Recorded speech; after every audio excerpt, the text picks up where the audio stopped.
Come on. Is it okay if I sit right here, or am I messing you up if I sit right here? It's kind of messing it up a Okay. little bit. All right, I'll move over. Yeah, sorry about that. Just sit on the ground, Jeff. I just on the ground. He's on the ground, Dad sits on the thing. Matt finally replied. Maybe he actually wants to hang. Okay. First sermon. What up?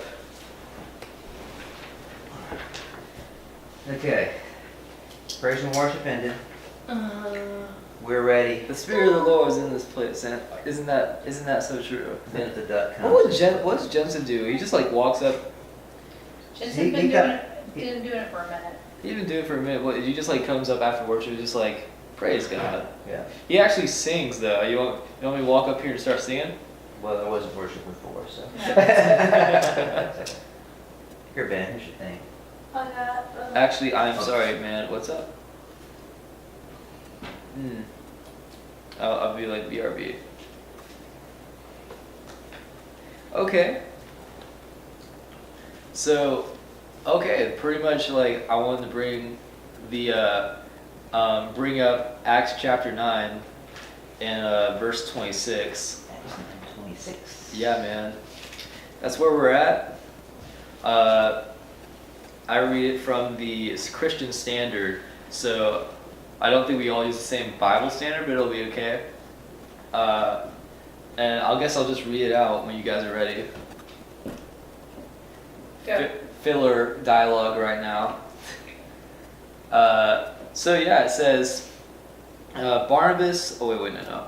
On 26 it says, when he arrived in Jerusalem, and we're talking about Paul, he tried to join the disciples, but they were all afraid of him, since they did not believe he was a disciple. Barnabas, however, took him and brought him to the apostles, and explained to them how Saul had seen the Lord on the road, and that the Lord had talked to him, and now in Damascus how he spoken boldly in the name of Jesus. And we'll stop there.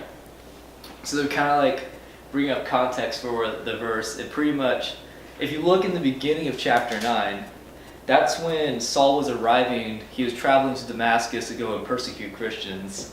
And it's crazy how you see even 26 verses later, he goes from somebody who's going to persecute, then he goes to Damascus to preach, as it says in verse 27. So it's a really cool change to see how a man's character will flip for the gospel. I mentioned that in my interview today. I think I got the job. See, yeah. So. Are you supposed to talk to your mom while you're preaching to the audience? I mean, Jensen does that sometimes. Does he? Wait, his mom's in the crowd? Yeah, he says up to his mom, like, Yeah. why you screwed me up, Mom, or whatever. You screw. That's what will happen. You'll still be screwing me up. Not that you'll screw me up now. First time ever. So you're like, pray for me, will ya? But yeah, so to see the context of this, when we look at verse 26 and how he's trying to visit the disciples, it's pretty fair for them to actually have the accusation, the question, Saul's intentions. It's like almost like you take an example.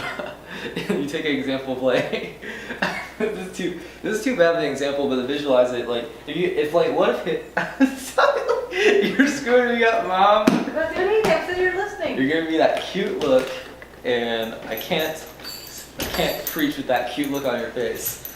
And so yeah, I mean, imagine Hitler just wanted to talk to Jews, and he was like, hey, I think y'all's religion is correct, and I want to conform to that. Somebody who literally killed them wants to go and join them. So it's like almost the same way of Saul. Somebody who used to kill Christians and didn't believe in Jesus, who persecuted them, now wants to be the guy who wants to join them. That's very it's kind of sketch when you look at that from their perspective. They could see that, and they see what's the motives. What's this guy thinking about? Why is he coming over here in our clan? But Barnabas is a really cool example because he actually is somebody who doesn't see Saul for what he's done and who he was, but he saw the potential inside of him. Kind of the same way God does. He doesn't look at us for our mistakes. He doesn't see us as our screw ups, but he sees the potential and what he wants us to be and what we could be. And I think that's what Barnabas did for for Saul. He didn't see him for the past that he was in, his reputation for the past, but he saw him for what the potential God was placing in his life. And so to continue reading, Saul pretty much gets the chance to meet the apostles, and he's actually sent to Tarsus because he meets some Jews that don't believe in Jesus, and they're threatening to kill him. So he's sent off to Tarsus, and he's put off to the side until chapter 11. And you pick it up in verse 25. I'll just read it real quick. It says, "Then he," which is Barnabas, "went to Tarsus to search for Saul. And when he found him, he brought him to Antioch. And for a whole year, they met with the church and taught in large numbers. The disciples were first called Christians at Antioch." So I really want to highlight Barnabas in this story because it seems it's different because Paul's totally the story the superstar of the New Testament besides Jesus, the guy who wrote more than almost half of it. Was it more than half of it? Yeah. Just about. But I think Barnabas plays a key role here. First off, he's the guy who pretty much makes Saul. He recruits Saul. And then once Saul is set off and put aside for a while, he's the guy who recommissions. So he recruited and recommissions him.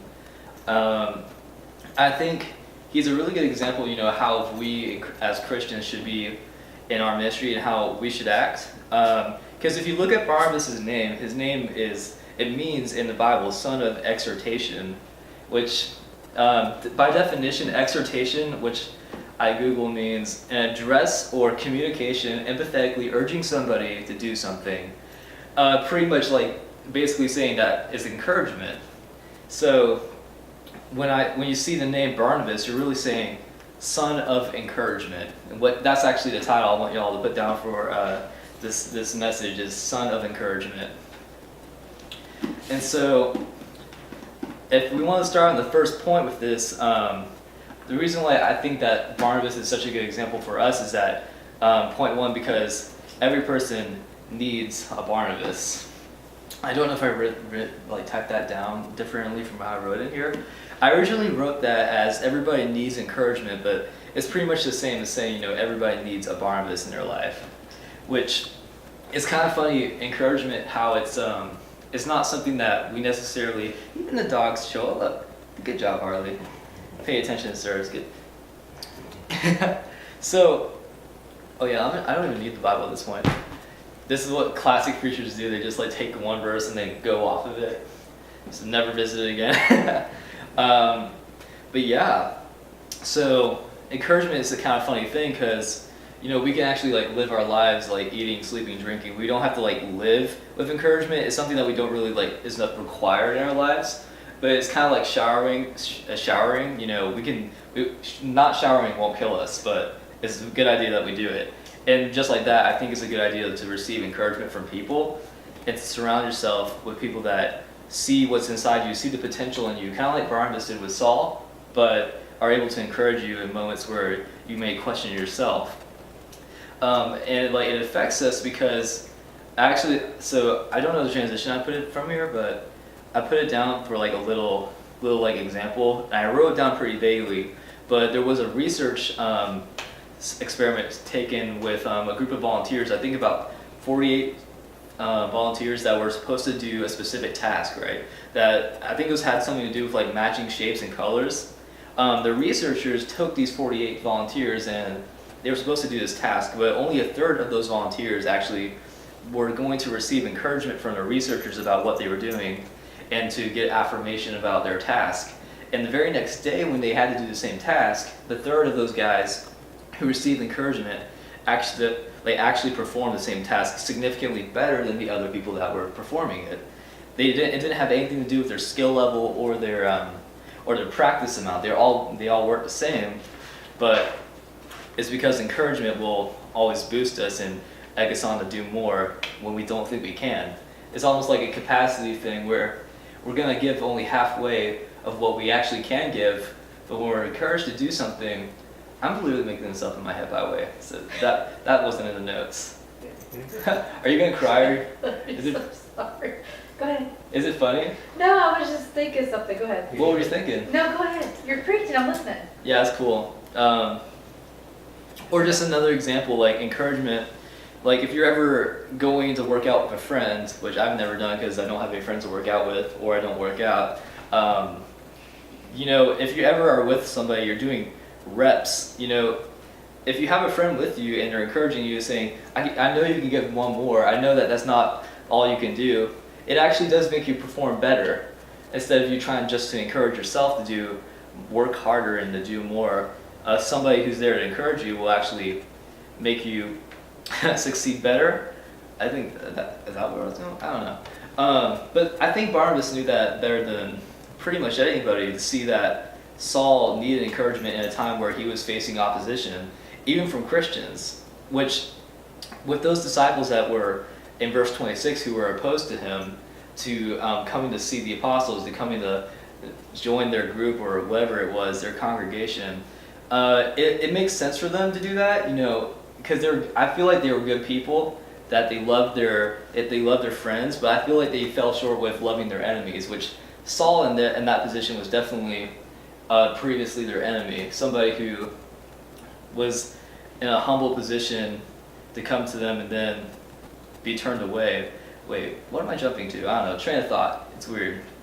I'll just stop there. And I'll just get to the second point. So yeah, pretty much Barnabas knew that encouragement is important to Saul and to pretty much anybody.